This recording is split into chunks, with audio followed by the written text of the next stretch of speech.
Who'd you vote for in the last election? How much do you weigh? How much do you make a year? Are you pregnant?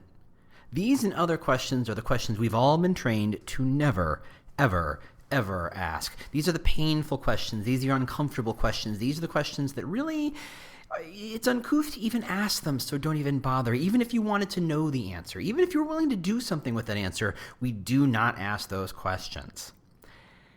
Funnily enough, the same can be said for a lot of what we do in recruiting and HR and talent acquisition. There are a lot of uncomfortable questions that we never, ever ask. We ask safe versions of them. So instead of saying things like, who did you vote for in the last election? You might ask, are you affiliated with a political party? Do you volunteer somewhere? And you might infer what someone's political proclivities are. You might not ask them how much someone makes. You might ask them what they drive or what part of town they live in and make some inferences in there. You can get to the gist of it, I guess, sort of.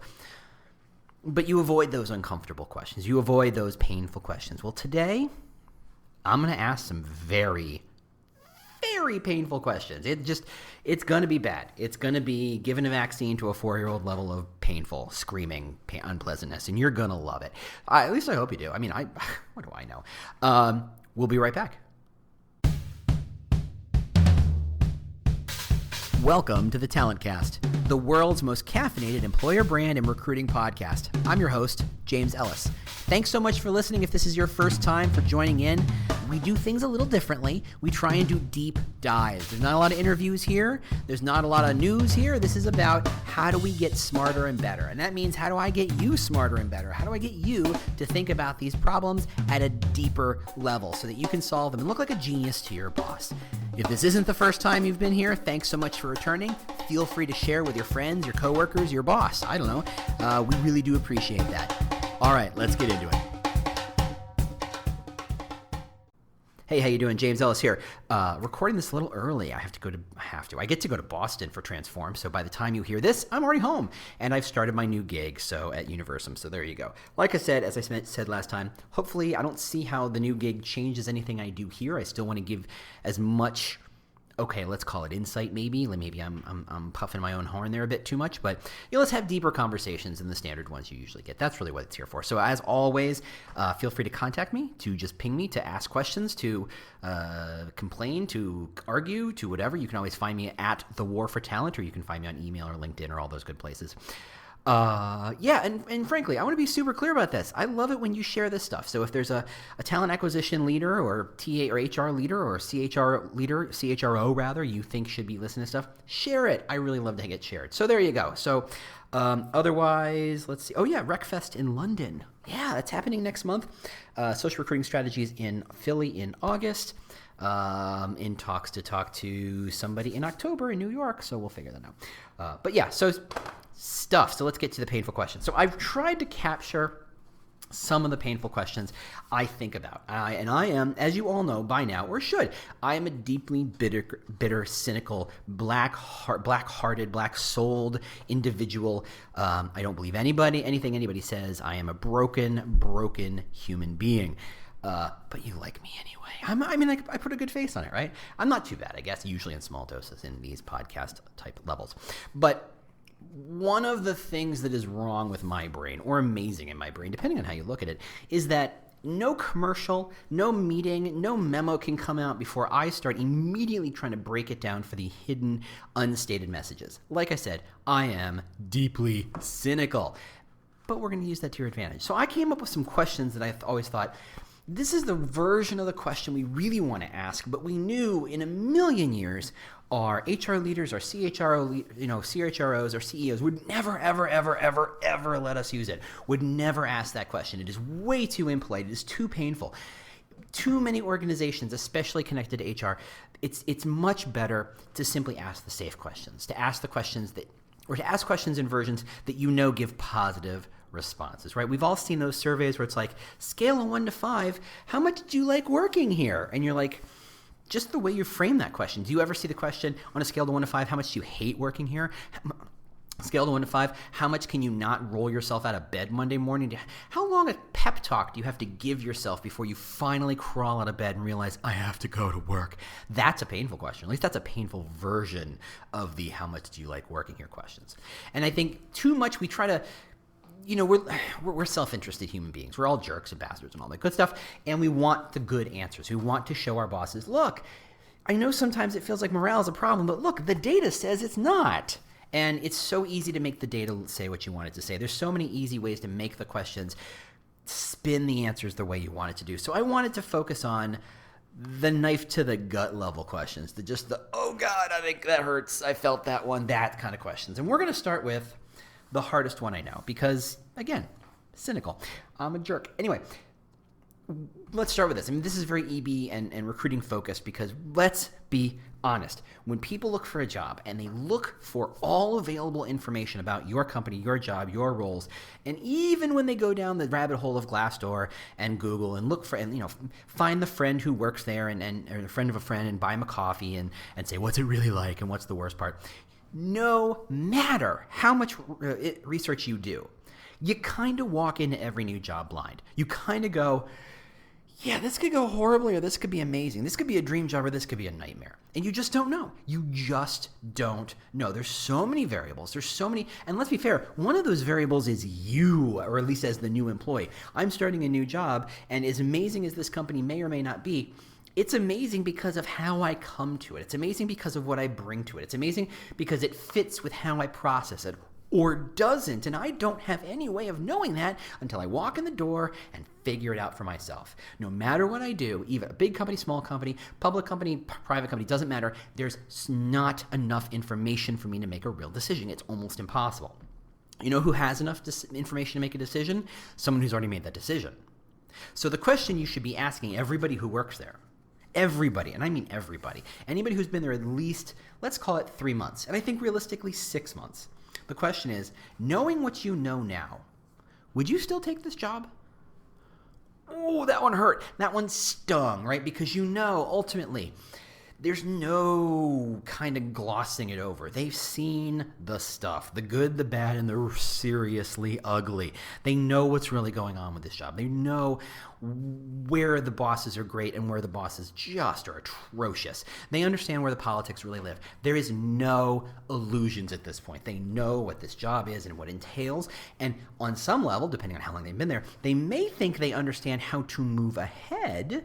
Maybe. If you've only been there 6 months, you might have a sense of what it takes to move ahead. But really, until you've actually been promoted or moved ahead, you don't really know. You don't know what the competition looks like. You don't know what the expectations are. You don't know what the incentives are. You don't understand it. You don't know. Maybe you're in your mind, you might think if you've only been there 6 months, if I get that promotion, I get a 20% raise. But then you get that promotion, it's an 8% raise.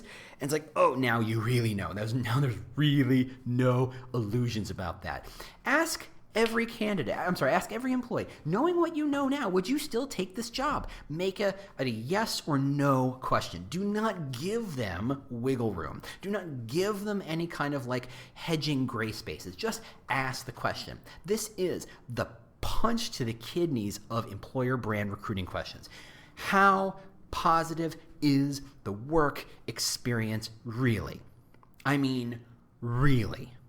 Now, there's a chance the people who work there, now that they know what it's like, they would still take this job. They like that job. And frankly, if you could take that data and turn around to candidates and say, by the way, 87% of people who work here, having worked here for more than a year, would have accepted this job again, that's an amazing data point. That's an amazing piece of information that you could be using to market your company. But of course, you won't know that until you ask the gut punch of a question. Now, there could be a follow-up to talk about why or why not, or what would you change, and that's fine. But just the line in the sand, knowing what you know, would you still have taken this job? That's the question. Okay. Painful question number 2. Do you love to come to work? Or do you know anyone who loves working here? Now, ultimately, what I want everyone to find is love at work. Not romantic love, obviously. They want to find professional love. And honestly, the things get complicated. I literally have professional crushes on people. I'm like, you're amazing. Damn, you were good at this. And I have a crush on you on a professional level. I want everyone to love their work. I want everyone to feel like what they're doing matters, has meaning, has value, is appreciated, that they can, just like a relationship, just like actual romantic love, there's hard work involved, and no one pretends that it's easy. But in the end, you wake up every morning and say, yep, I'm glad I picked you. Yep, I'm glad I'm sticking around. Yep, I'm glad we're together. We're a partnership. And whatever way you frame it, and I don't know your relationships that well at all, but I know mine, and I would say it's a lot like it. No one pretends, welcome to marriage, it's all easy from here. Hey, you had a kid. It's super simple. No problem. No sweat. No big deal. It's unbelievably hard, much like jobs.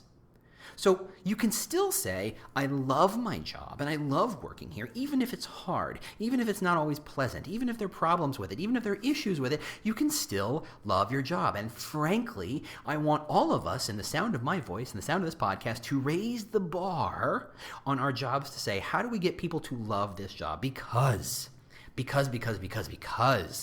we're getting to the point where talent is such that they can pick where they want to go. Anybody who doesn't love their job has complete invitation to go leave and find a job that they might actually love. So if people don't love their job, the clock is ticking before they just vamoose. So if you don't set the bar for, I want everyone who works here to love their job, what you're saying is, I want everyone to eventually leave, and I'm totally cool with that. Same thing. Now, the other way to express that is that whole sense of, do you know someone who loves working here? One of those things, I think I talked about this earlier, one of those things about questions is sometimes it's very hard for us to ask the question of ourselves. Like if you were to ask me in a therapy session, James, what do you like about James? And I would say, and I would curl up in a little ball and try to avoid any other further contact with human beings for the rest of, my life. I can't do it. Can't process that. It's not how my brain works. I got barriers and guardrails and don't think about that stuff. But if you ask me, what does my best friend like about me? It's a whole different question. That's a whole different thing. What does my mom like about me? What does my wife like about me? What does my kid like about me? Now I'm going to get all sorts of different answers, but I'm not going to curl up in a ball. I'm not going to shut down. So if you ask people not just, do you love working here, which is kind of pointed, and again, a painful question, that's the theme, but also do you know someone who loves to work here?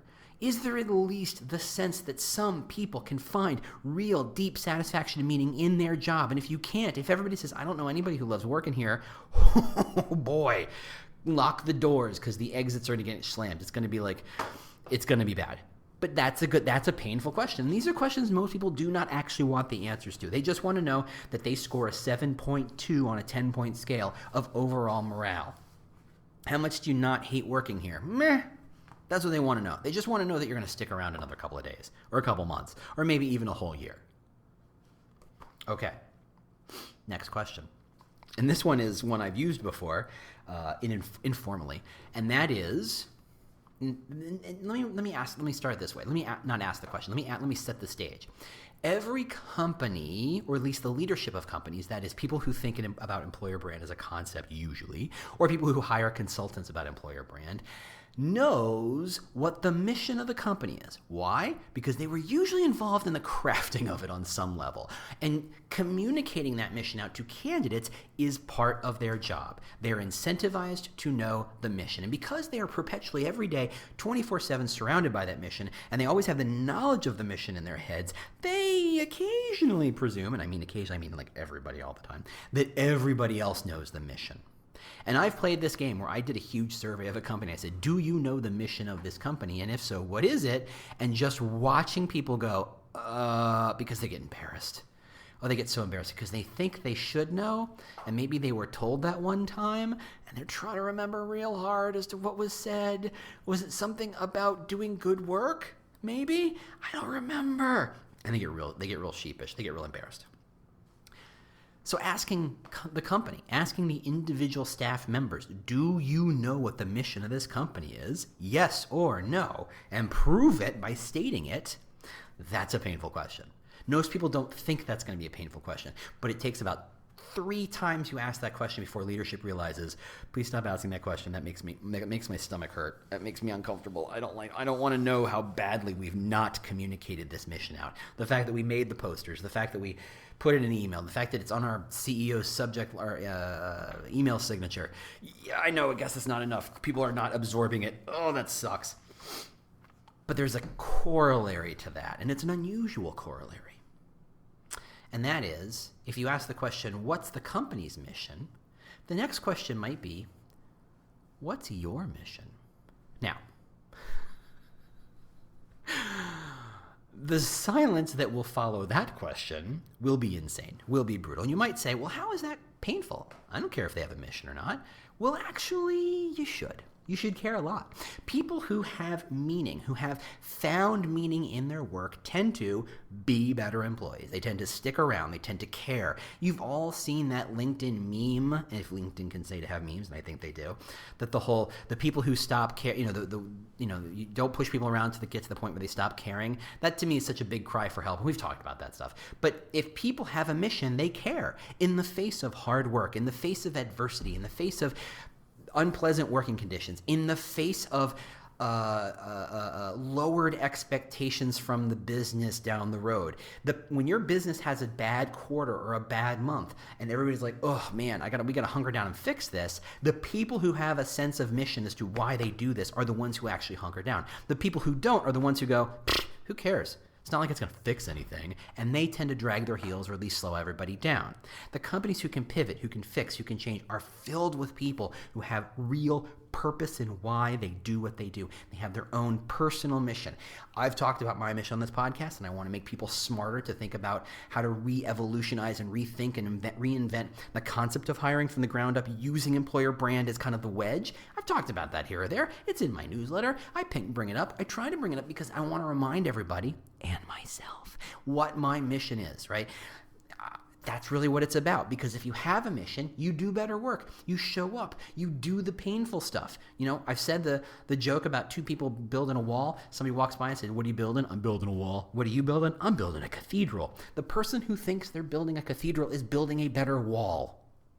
Simply put, because they don't just go, "It's a wall, it's a task I have to execute, it's a thing I have to do, it's a checkbox I have to check." No, they go, people are going to stand inside this, are going to baptize their children inside this in whatever capacity. I don't know. Your religious proclivities are your own, and I do not care about them. But you get what I'm saying. People are going to worship in this space. People are going to treat this space as sacred and holy. You don't just slap the bricks and stone together in a place that's holy. If you find any connection with the sense that this place is holy, you put each brick in place perfectly. You show up early. You leave late. You make sure your workspace is clean. You care. Do you have a mission? If so, those are the kinds of people I want to hire. Having fun yet? I know I am. All right. This one's a little more tactical, but still useful. If your best friend asks, what's the best and worst parts of working here? Again, it's not about what do you think the best parts are. It's not about I'm the manager, I'm the employer brand person asking, or this is HR asking, at which point everybody goes, shields up, and they try to figure out how to say, it's like when the interview question, what's your worst, what's your biggest flaw? I don't care too much. Yeah, whatever.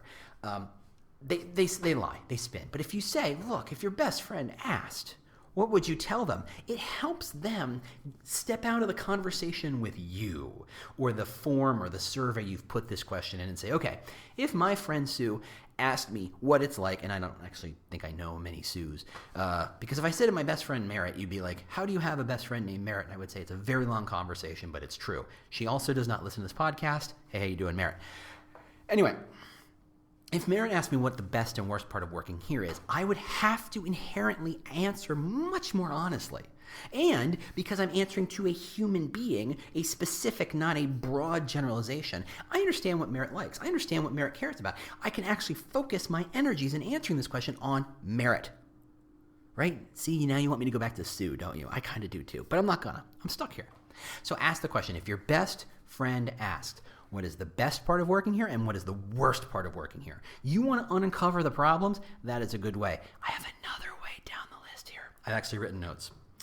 Okay, next painful question. Do you have a 5-year plan? Now, I've worked in places where they asked a question like, do you expect to still be working here in a year? And to me, that is the hedged version of the gut question. The gut question should be, do you have a 5-year plan? 5 years is long enough that people go, look, I have the chance to move. If I have the chance to make changes, I have the chance to pivot, I have the chance and the opportunities to maybe go learn some new skills, prove those new skills, apply those new skills to a new job, and move my career forward. 5 years is a very long period of time, relatively speaking, okay? 1 year, I mean, what can you really do in 1 year? At best, you could probably quit your job and get a new job. But it would probably be the same job or really close to it. Right? If you are a data scientist and you took a class in JavaScript, do you have enough skills in JavaScript to get a JavaScript job? No. You'd be an entry-level JavaScript person if you got lucky, and you would have to take a huge step down. You'd have to develop a lot more skills to get a JavaScript job at roughly the same kind of leveling that you are currently doing as a data scientist. Now, and then eventually, you'll have 2 skill sets to draw from, and what you'll do is you'll market yourself as someone who knows data science and JavaScript, and there's probably some sort of magic in there. But there you go. But it takes longer than a year to do that. Asking a year is the safest way to do that because everybody goes, yeah, I can probably stick this out for another year. Yeah, I can see it. Because that's how long it's going to take to vest my stock, or that's how long it's going to take to get to my sabbatical, or that's how long it's going to get. Okay, in a year, I'm going to get my bonus again. And there's a reason to think about, okay, bonus. I'll stick around for the bonus, I guess. It's a hedged question. It's a safe question. If you ask it as, what's your 5-year plan? Do you have one? Which, frankly, should filter out people who don't have 5-year plans because I think there's a special kind of person, not good or bad, but a special type of person who have one of those. Now, there are a couple pieces that go along with this 5-year plan question.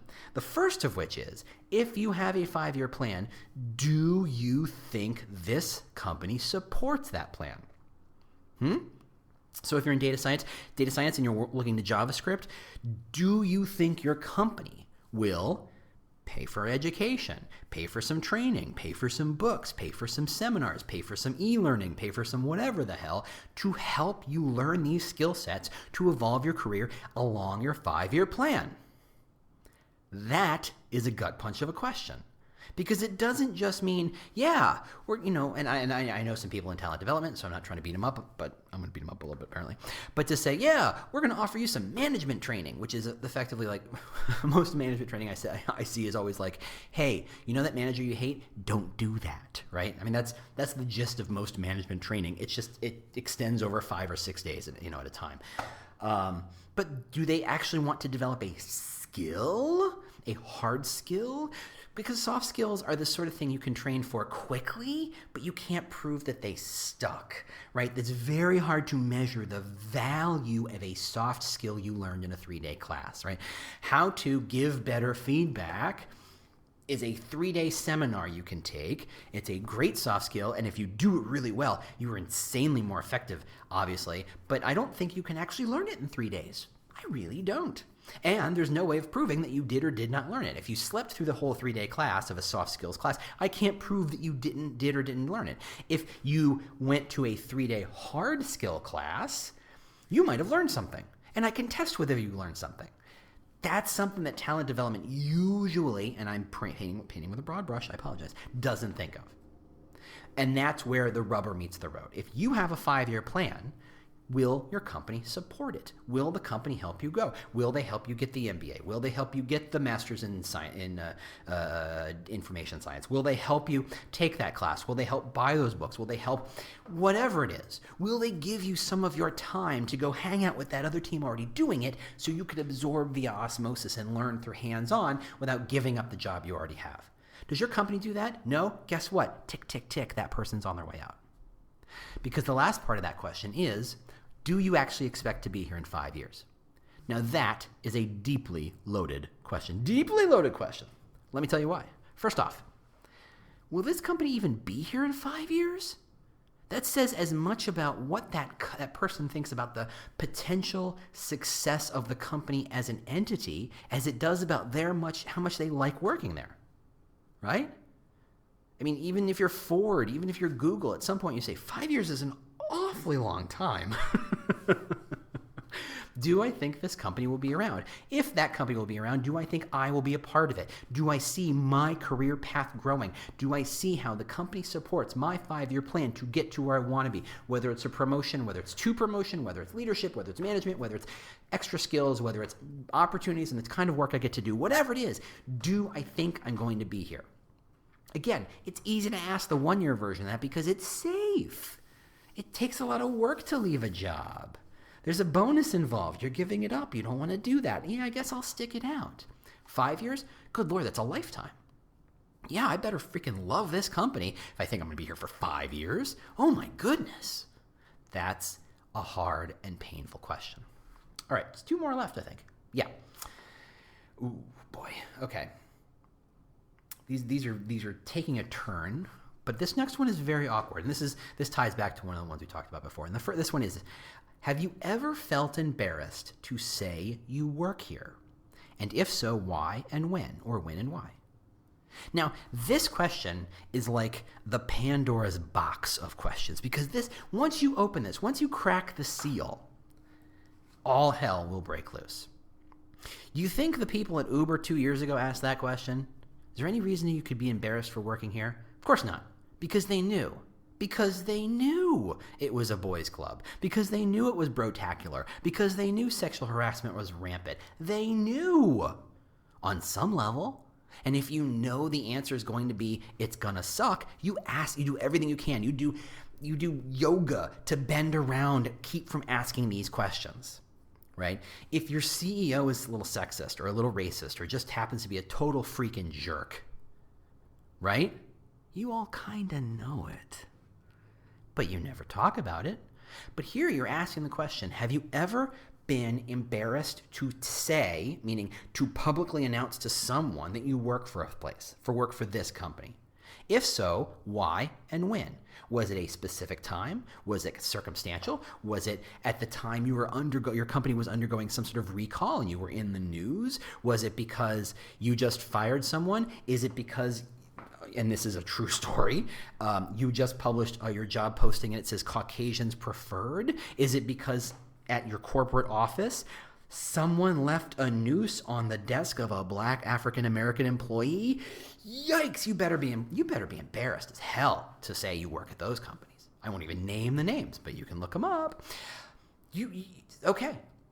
Once you realize, because the thing is HR loves to pretend those problems don't exist. They hedge these bets to say, because as soon as they say we have problems, they have to fix it, and HR isn't always equipped to fix these problems.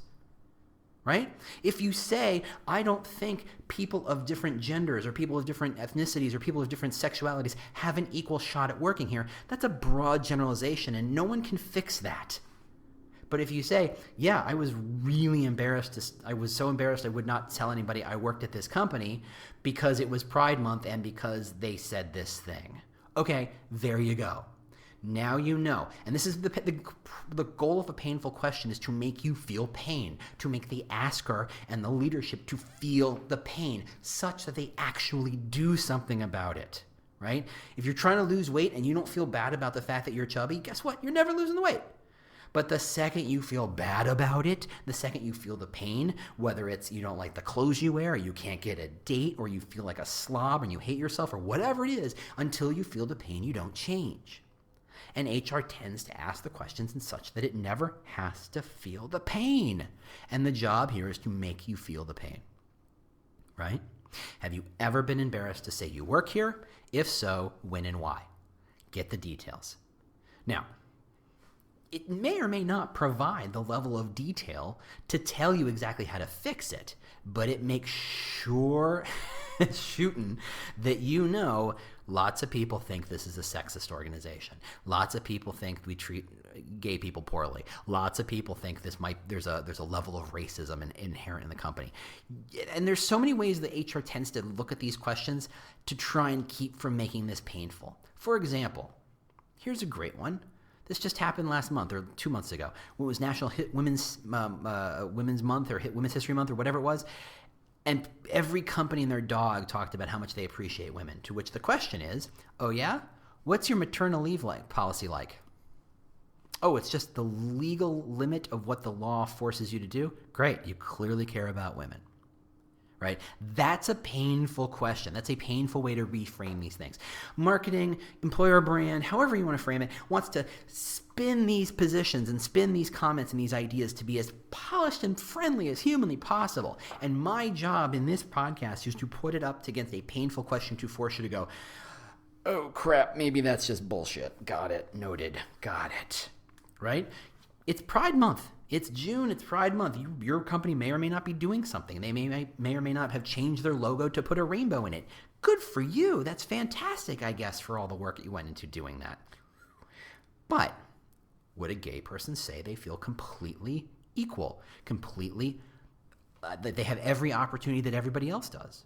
When HR does that review and it looks at who the leadership is, and it turns out that of the 12 leaders, only one person's a woman and only one person is a person of color, right? How much do you care about women? How much do you care about diversity then? It's a way of framing the question to feel the pain. And that's what I want you to do. Feel the pain. All right, last question, then we're closing shop here. Based on the value you bring the company, are you paid fairly? Yeah, run. Look, I'm blind enough to know that people love to complain about their salary, even when they're so overpaid. It boggles the mind. If you're 3 years out of school, if you're 27 years or 24 years, 26-year-old, and you can code in your San Francisco, you think you are obligated to $150, $160, and more $1,000 a year. Yeah, San Francisco is an expensive town. Yeah, I get that. And are you driving $160,000 worth of value? This is a double-sided question, and it forces people to truly think about how they see their job and how they see their compensation. If you're in customer service and you don't see how you're bringing value to your job, the answer is going to be no, I don't think I'm paid fairly. I think I'm overpaid. But then the problem you have to uncover there is, how do you get customer service to see how they're providing value? People who don't provide value for the company are people, one, not sticking around, two, do not do a great job. They phone it in, and it's customer service joke, so insert your joke there. But they do not do a great job. The chance they have to make a positive impression will just fly away because they don't see how they're driving value. The other side is, look, I know you want a raise because everybody else got a raise, but are you really bringing that much value to the company? It assumes, of course we all understand how assumes works, it assumes that everybody understands how to measure the value of their role. And I had a question, I scratched it out because I realized this led into that, and that is, do you see the value in your job? Or the version I wrote as, do you understand why your job exists? Because I think there are a lot of people who don't quite get why their job exists, why it's not folded into another department, why someone else can't do it along with the other job they do, why the company sees value in doing this. And again, the people who don't understand why their jobs exist don't do great jobs. They aren't driving value for your company. And they're going to look for another job anyway. And then you're up the creek because you're going to have to hire lots of people, and no one wants to do this job because no one understands why they would want to do this job. Get it? And it also helps frame the conversation around compensation. Look, the market may bear $170,000 for a 2-3 year experienced developer, but we expect you to bring in $170,000 worth of value. And if you're a startup, or if you're a small company, if you're not particularly profitable yet, how can you justify and say that's what you're worth? Just because that's what the market will bear. And I think shaping a conversation around value and compensation thusly changes the conversation altogether. One, you'll find out who's really entitled and who really thinks they should get all the money and run, but at the same time, you'll see the people who understand that their job is to provide value, and if they're not provide value, why should they ever get paid? And you get to have a different conversation. Maybe it's a conversation around, here's how to get you to the point where you can see your value. Or this is how to elevate your career, move your career in a place where you can clearly see the value and you can feel good about the value you're bringing. Now, of course, asking this question, ask the company to say, can you please help this person see the value of what they do? And the company says, sure, because then they won't want to raise after I show them that, so maybe I just won't. So they won't ask this question. I get that. I totally get that. I'm pretty sure most of you won't ask most of these questions ever because they're insanely painful. They're insanely painful. They're just brutal questions.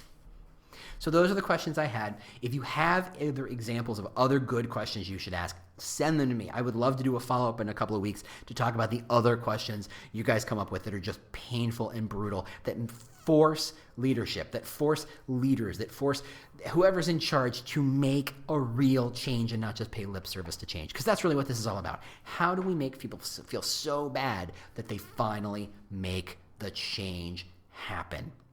That's what we want to talk about.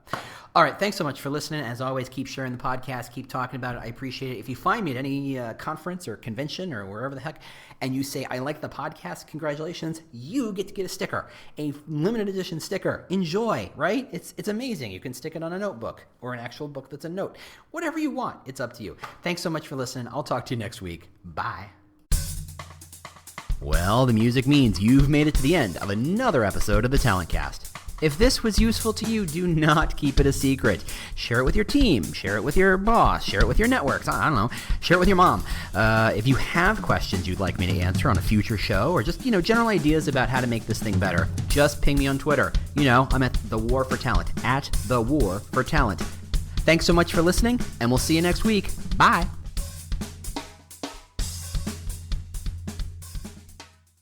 Do you love news about LinkedIn, Indeed, Google, and just about every other recruitment tech company out there? Hell yeah. I'm Chad. I'm Cheese. We're the Chad and Cheese Podcast. All the latest recruiting news and insights are on our show. Dripping in snark and attitude. Subscribe today wherever you listen to your podcasts. We out.